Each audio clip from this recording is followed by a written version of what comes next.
యోహాను సువార్త 4వ అధ్యాయము 23వ వచనము 24వ వచనము మనం అందరం కలిసి చదువుకుందాం. అయితే యథార్థముగా ఆరాధించువారు ఆత్మతోనూ సత్యముతోనూ తండ్రిని ఆరాధించే కాలం వచ్చినది, అది ఇప్పుడును వచ్చే ఉన్నది. తను ఆరాధించువారు అటివారే కావాలని తండ్రి కోరుచున్నాడు. దేవుడు ఆత్మ గనుక ఆయనను ఆరాధించువారు ఆత్మతోనూ సత్యముతోనూ ఆరాధింపవలెనను. మరొక భాగము హెబ్రీయులకు రాసిన పత్రిక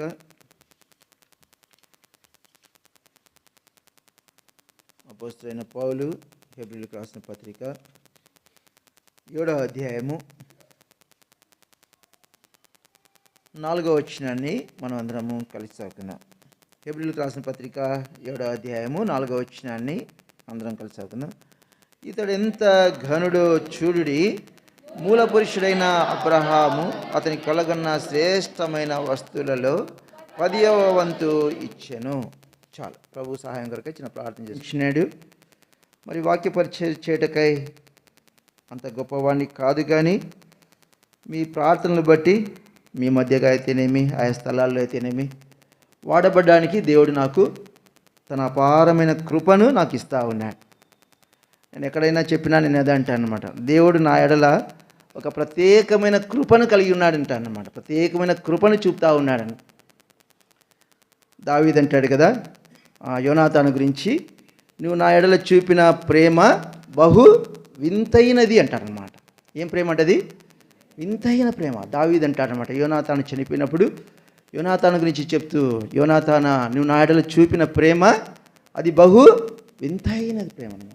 అలాగనే దేవాది దేవుడు నా ఎడల కూడా తన బహు వింతైన ప్రేమ నా ఎడల చూపుతూ ఉన్నాడు. ఆయా స్థలాల్లో వాక్య పరిచయం చేయడానికి, దేవుని ప్రజల మధ్య నిలబడి దేవుని వాక్య పరిచయం చేయడానికి, మరి అంత అదే సమయంలో నేనున్న స్థలములో కూడా సాక్షార్థముగా జీవించడానికి దేవుడు తన కృపను నాకు ఇస్తూ ఉన్నాడు. నేను బలహీనుని, గొప్పవాణ్ణి కాదు, అది నా సామర్థ్యం కాదు, కానీ దేవుని యొక్క మహాకృపయే. మరి ఈ దినాన కూడా సమాజంగా మనం చేరి వచ్చినాం. ఇందాక పాట కూడా పాడుతూ వచ్చినాం కదా. భక్తుడు అంటా ఉన్నాడు, ఏమంటా ఉన్నాడు? వేవేల స్తుతులతో ఆరాధిస్తానయ్యా. చూడండి, తన హృదయంలో ఎంత ఉందంటే, వేవేల స్తుతులతో నేను ఆరాధిస్తాను. కాబట్టి మన దేవుడు అట్టి ఆరాధికుడు అన్నమాట. వేవేల స్తుతులతో ఆరాధింపదగిన వాడు. మనం చూస్తూ వచ్చినాం కదా, చదువుతూ వచ్చినాం కదా. హెబ్రీయులకు రాసిన పత్రికలో మాట చదువుతూ ఉన్నాం. ఏమని? ఇతడు ఎంత ఘనుడో చూడండి. ఎంత ఘనుడంటే భక్తుడు పాడుతూ వచ్చినాడు, వేవేల స్తుతులతో నేను ఏం చేస్తాను? ఆరాధిస్తాను. కాబట్టి మన దేవుడు ఘనుడు కనుకనే హెబ్రీయులకు అపోస్తలుడైన పౌలు రాస్తా అంటా ఉన్నాడు, ఇతడు ఎంత ఘనుడో చూడండి. మనం చూస్తూ వచ్చినట్లయితే ప్రభువును గురించి చెప్పబడిన మాటలు వాక్యపులో చూస్తూ వచ్చినట్లయితే, బాప్తిస్మం ఇచ్చి యోహాను అంటాడు, ఏమంటాడు? యేసు ప్రభువుని చూచి అంటాడు, ఇతడు ఇదిగో లోక పాపములను మోసికొని పోవుచున్న దేవుని గొర్రెపిల్ల. కాబట్టి మన ప్రభువు లోక పాపములను మోసుకొని పోయే దేవుని గొర్రెపిల్లగా ఎవరంటా వచ్చినారు? బాప్తిస్మం ఇచ్చి యోహాను చెప్తా వచ్చు. చూడండి, సమరయ స్త్రీ కూడా అంటది, యోహాను సువార్త 4వ అధ్యాయము, యోహాను సువార్త 4వ అధ్యాయము 39వ వచనం.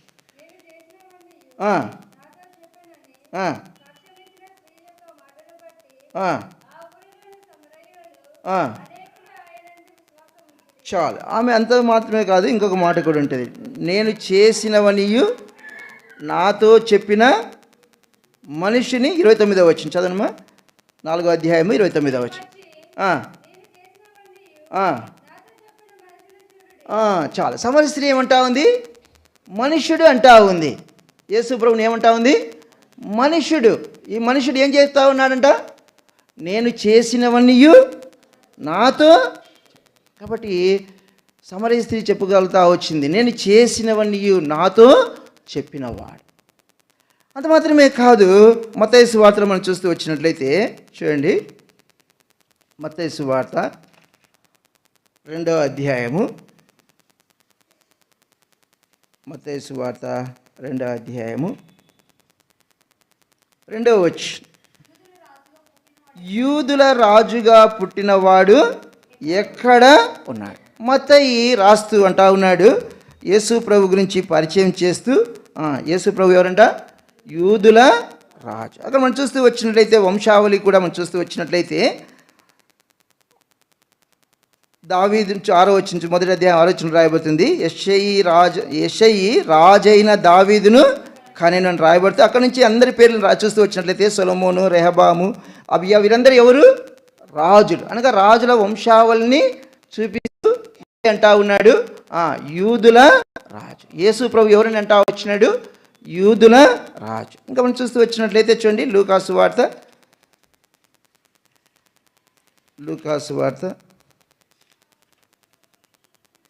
3వ అధ్యాయము,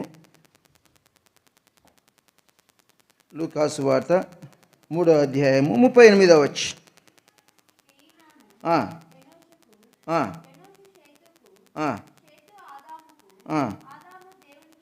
ఆదాము దేవునికి కుమారుడు అంటూ పై వచనంలో చూస్తే 23వ వచనంలో రాయబడుతుంది, యేసు బోధింప మొదలుపెట్టినప్పుడు ఆయన దాదాపు 30 ఏండ్ల ఈడుగలవాడు, ఆయన యేసేపు కుమారుడని.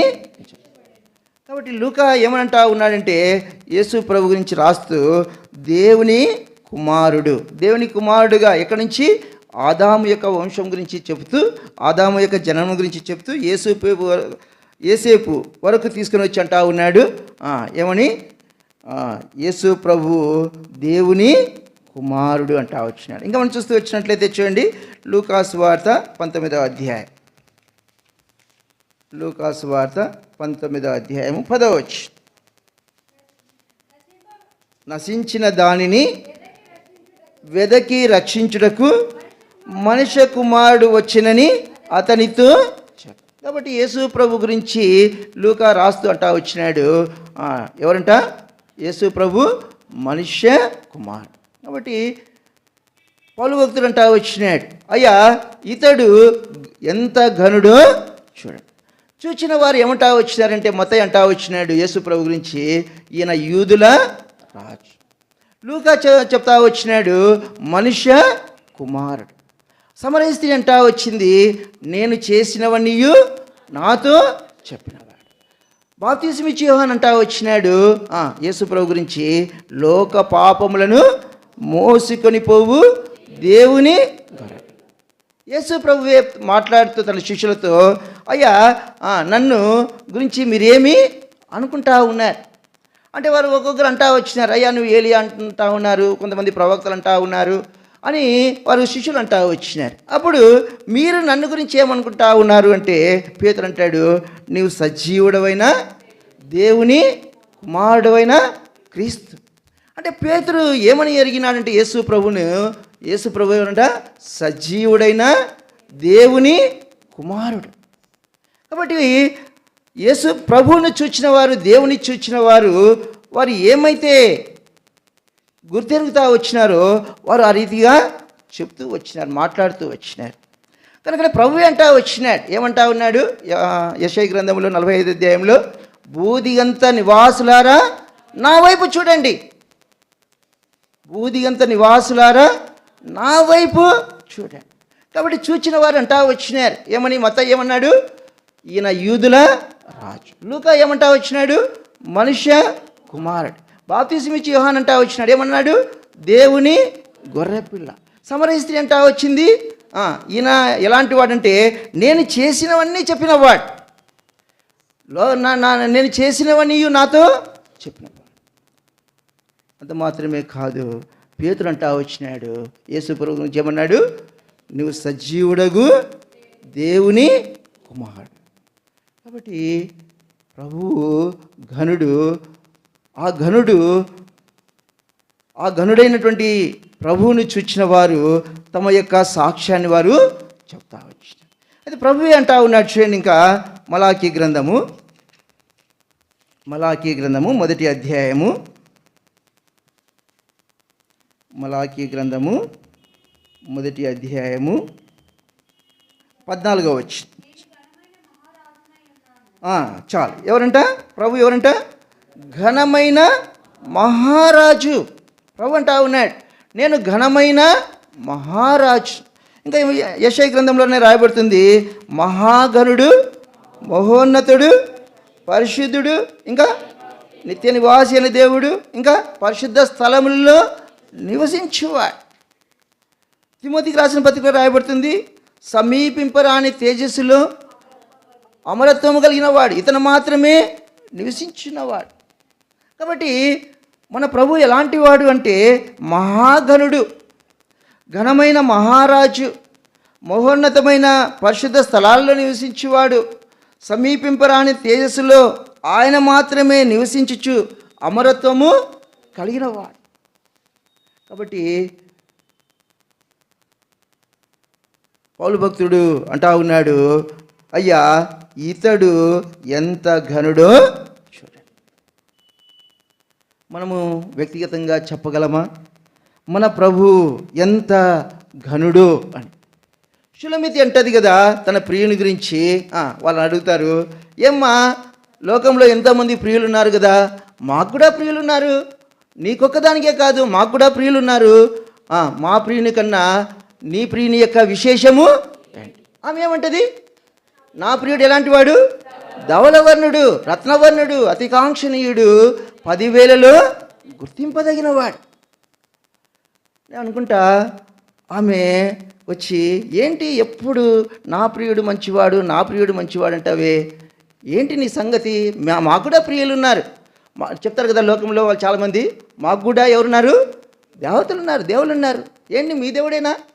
మాకు కూడా దేవతలు ఉన్నారు, మాకు కూడా ఉన్నారు. అయితే షులమితి అంటది, అయ్యా అమ్మ, నా ప్రియుని యొక్క విశేషము వేరు, నా ప్రియుని యొక్క విశేషము వేరు. ఏంటి విశేషం? ఆయన ఎలాంటి వాడు? ధవలవర్ణుడు, రత్నవర్ణుడు, అతికాంక్షణీయుడు, 10,000లో గుర్తింపదగినవాడు. కాబట్టి ప్రభువుని చూచిన వారు, తమ ప్రియుని చూచిన వారు వారు చెప్తా వచ్చినారు, నా ప్రియుడు లేక నా దేవుడు, నేను నమ్ముకున్న దేవుడు ఎలాంటి వాడు? ప్రత్యేకమైన వాడు. ఆయన ఎలాంటి వాడు? మహాఘనుడు. ఇంకా మనం చూస్తూ వచ్చినట్లయితే చూడండి, రాయబడుతుంది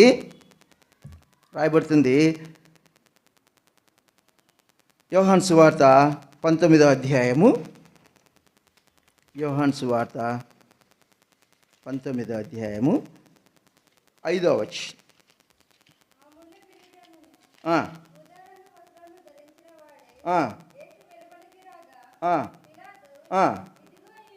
చాలు. పిలాతు యేసు ప్రభువుని ఏమంటా ఉన్నాడు? ఇదిగో, ఎవరంట ఆయన? ఈ మనిషి, ఘనుడైనటువంటి దేవుడు, ధవలవర్ణమైనటువంటి దేవుడు, ఘనమైన మహారాజు అయినటువంటి దేవుణ్ణి పిలాతు ఏమంటా ఉన్నాడు? ఏమంటున్నాడు? ఇదిగో ఈ మనుష్యుడు. ప్రభు అంటా వచ్చినాడు, బూదిగంత నివాసులారా నా వైపు చూడంటే పిలాతు ఏమని యేసు ప్రభుని చూచి ఏమని సాక్ష్యం ఇస్తా ఉన్నాడు? ఘనమైన మహారాజు అన్నాడా? ప్రత్యేకమైన వాడిని చెప్పినాడా? పిలాతు ఏమంటా ఉన్నాడు? ఇదిగో ఈ మనిషి. కాబట్టి పిలాతు యేసు ప్రభుని ఏం చెప్తా ఉన్నాడంటే ఇదిగో ఈ మనిషి. కాబట్టి పిలాతు యేసు ప్రభు గురించి మనుష్యుడిగా ఎంచుతా వచ్చినాడు. రాయబడుతుంది కదా ఫిలిప్పీయులకు రాసిన పత్రికలో, ఆయన ఆకారమందు ఏం కనబడినాడు? ఎలా కనబడినాడు? మనుష్యుడిగా కనబడినాడు. దేవాది దేవుడు, సమీపింపరాజుని తేజస్సులో నివసించుచున్నవాడు, ఘనమైన మహారాజు ఎలాగున్నాడు? ఇప్పుడు ఎలా కనిపిస్తా ఉన్నాడు? ఆకారమందు మనుష్యుడు. చదువుదామన్నమాట, అందరూ చదువుదామా. ఫిలిప్పీయులకు రాసిన పత్రిక 2వ అధ్యాయము 6వ వచనము 7వ వచనం అందరం చదువుదామా. అందరం చదువుదాము. అలాగే 6, 7, 8 3 వచనాలు అందరం కలిసి చదువుదాం. ఆయన దేవుని స్వరూపము కలిగిన వాడై ఉండి దేవునితో సమానముగా ఉండుట విడిచిపెట్టకూడని భాగ్యమని ఎంచుకొని లేదు, కానీ మనుషుల పోలికగా పుట్టి దాసుని స్వరూపమును ధరించుకుని తన్ను తానే రిక్తునిగా చేసుకొనెను. మరియు ఆయన ఆకారమందు మనుష్యుడిగా దేవుని స్వరూపము కలిగిన వాడు, మహోన్నతమైన పరిశుద్ధ స్థలముల్లో నివసించువాడు. ఆయన మాత్రమే నివసించువాడు, అక్కడ ఎవరు కూడా నివసించలేదు. అనగా సమీపింపరాని తేజస్సులు ఆయన మాత్రమే నివసించువాడు. ఎలాగో కనబడతా ఉన్నాడు? ఇప్పుడు మనుష్య కుమారుడిగా కనబడతా ఉన్నాడు. దేవునితో సమానమైన వాడు, అయితే మనుషుల పోలికగా పుడతా ఉన్నాడు. దేవుని స్వరూపము కలిగిన వాడు దేవుడై ఉండి కూడా ఏ పోలికలో పుట్టినాడంట? మనుషుల పోలికగా. కాబట్టి ఉదయ కాలంలో ప్రభువును మనం ఆరాధించవలసింది ఏంటంటే, ప్రభువా నువ్వు ఎంతో ఘనుడవు, నువ్వు మహాఘనుడవు, సమీపింపరాని తేజస్సులో నువ్వు మాత్రమే నివసించువాడవు, ధవలవర్ణుడవు, రత్నవర్ణుడవు, అతి కాంక్షణుడు నీవు నా కొరకై ఏం పోలికలోకి వచ్చినాడు? మనుషుల పోలికలోకి వచ్చినాడు. ఆకారమందు మనుష్యుడిగా కనబడుతూ వచ్చినాడు. ఎందుకంట అక్కడ రాయబడుతుంది, రోమిలకు రాసిన పత్రిక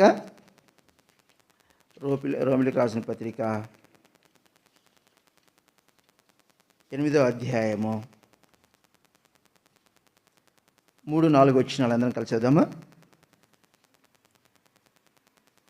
శరీరం అనుసరింపక ఆత్మను అనుసరించి నడుచుకుని మనయందు ధర్మశాస్త్ర సంబంధమైన నీతి విధి నెరవేర్చబడవలనని పాప పరిహారము నిమిత్తము దేవుడు తన సొంత కుమారుని పాప శరీరాకారముతో పంపి ఆయన శరీరమందు పాపమునకు శిక్ష చూస్తూ వచ్చినట్లయితే మనుషుడిగా కనబడ్డాడు.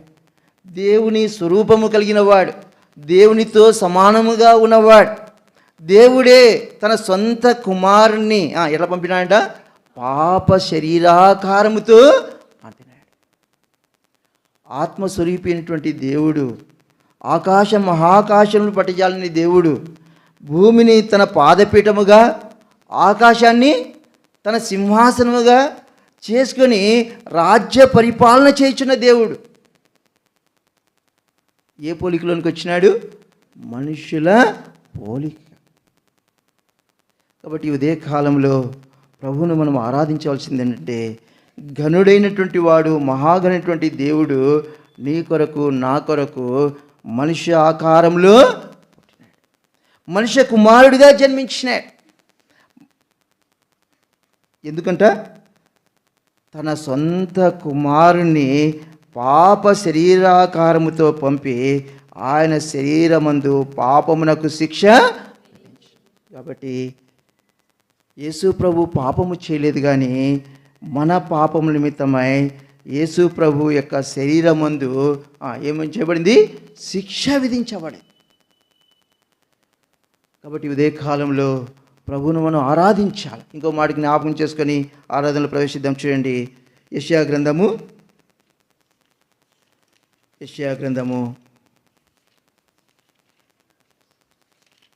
53వ అధ్యాయము. యెషయా గ్రంథము 53వ అధ్యాయము 3వ వచనం అందరం కలిసి చదువుదామా? యెషయా గ్రంథము 53వ అధ్యాయము 3వ వచనం. అతడు తృణీకరింపబడిన వాడాయను, మనుషుల వలన విసర్జింపబడిన వాడును, వ్యసనాక్రాంతుడుగాను, వ్యాధిని అనుభవించిన వాడుగాను, మనుషులు చూడనల్లని వాడిగా ఉన్నాడు. చూడండి, చాలు. మనుషుల కుమారుడిగా జన్మించాడు. ఇప్పుడు ఎలాగున్నాడంట? ఆ మనుషులే చూడనల్లని వాడిగా చేయబడ్డాడు.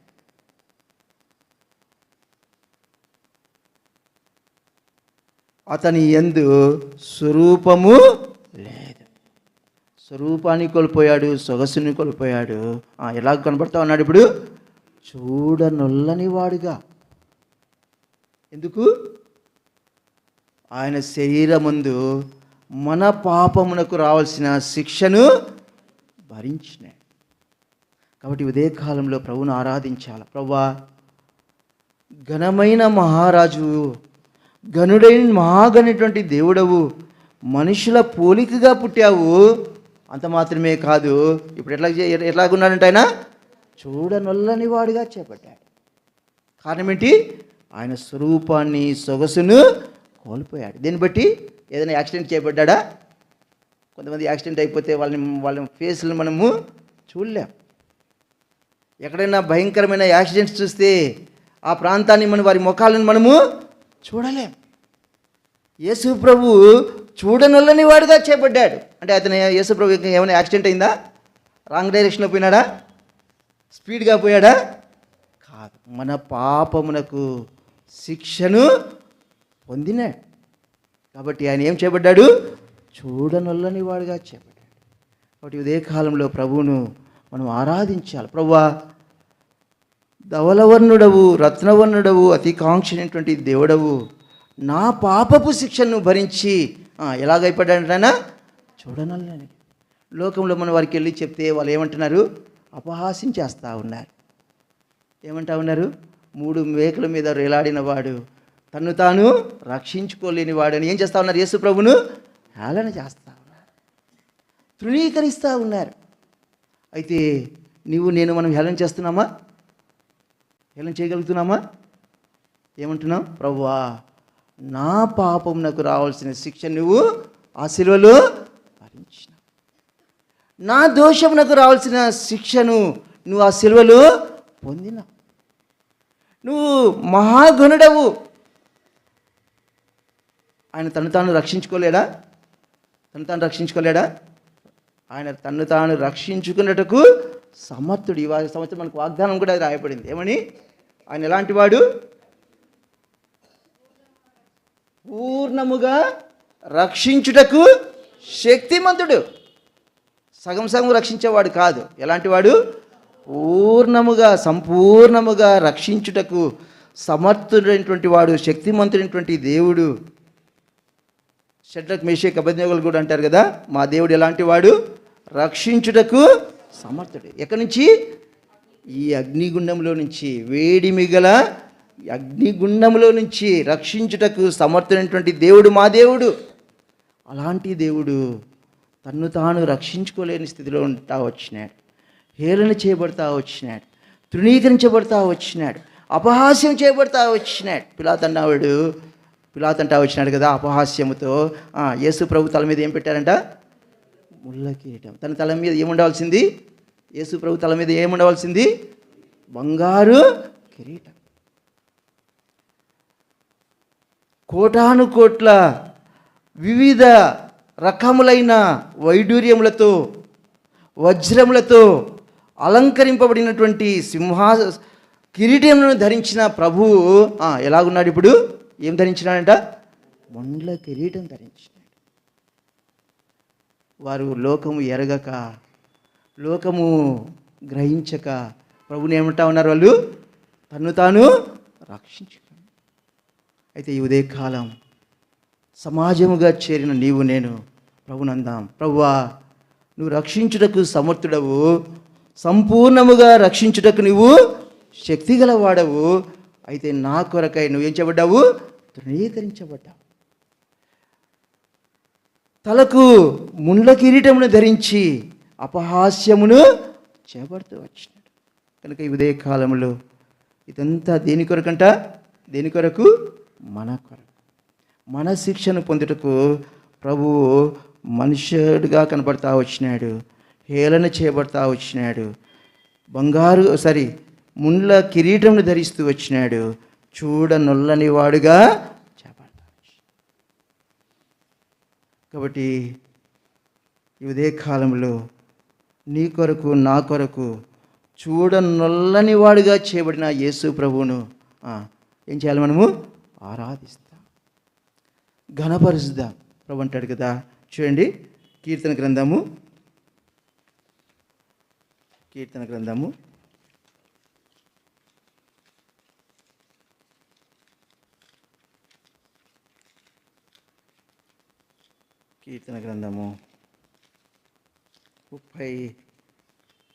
34వ అధ్యాయం అనుకుంటా.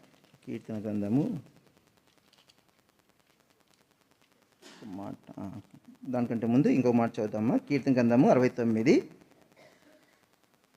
కీర్తన గ్రంథం 69, 30 అందరం చదువుదామా. కీర్తన గ్రంథము 69, 30 అందరం చదువుదామా. కీర్తనలతోనూ నేను దేవుని నామమును స్తుతించెదను, కృతజ్ఞతాస్తుతులతో నేను ఆయనను ఘనపరచెదను. ఎద్దు కంటెను కొమ్ములను డెక్కలను గల కోడెల కంటెను అది యెహోవాకు ప్రీతికరము. కాబట్టి కీర్తనకారుడు దావీదు అంటా వచ్చినాడు ఏంటంటే, దేవునికి ప్రీతికరమైంది ఏంటంట, నేను యెహోవాను ఘనపరుస్తా, నేను ప్రభువును ఆరాధిస్తా, ప్రభువును ఘనపరుస్తా. అది దేవునికి ఏంటి, ప్రీతికరం. ఇంకొక మాట చదువుదాం చూడండి. నెహెమ్యా గ్రంథము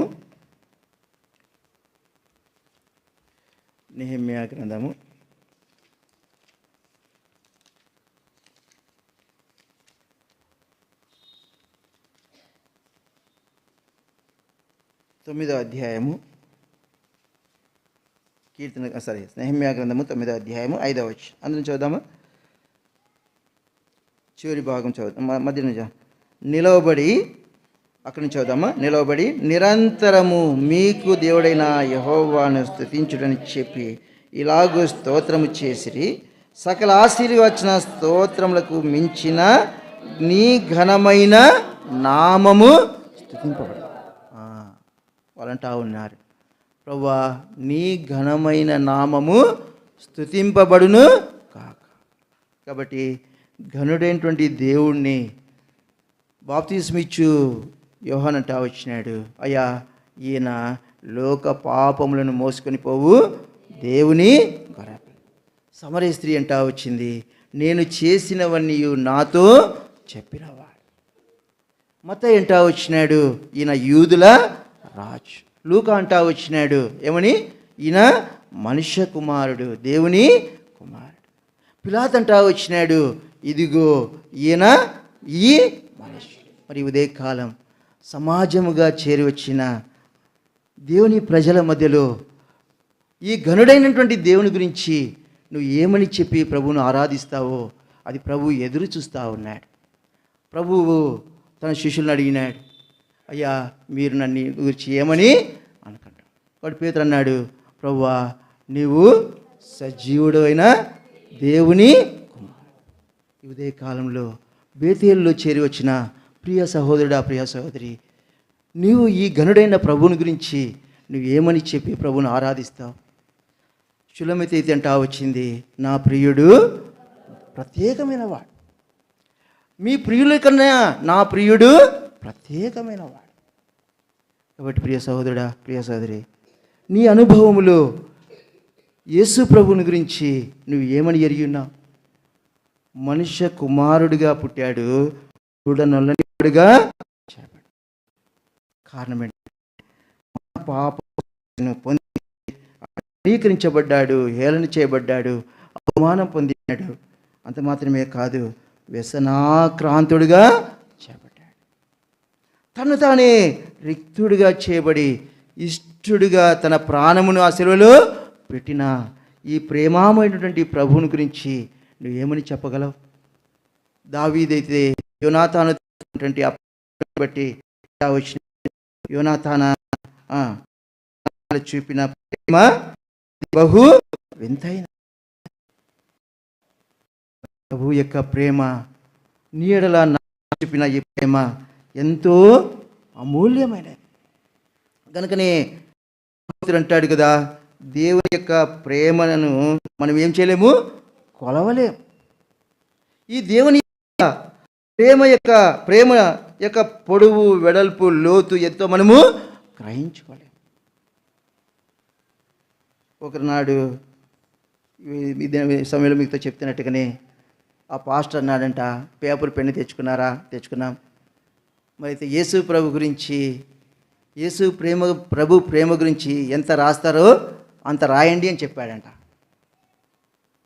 ఎన్ని పేపర్లు రాసినా, ప్రభు ప్రేమను గురించి ఎంత వర్ణించినా ఏ పేపరు ఏ పెన్ను సరిపో.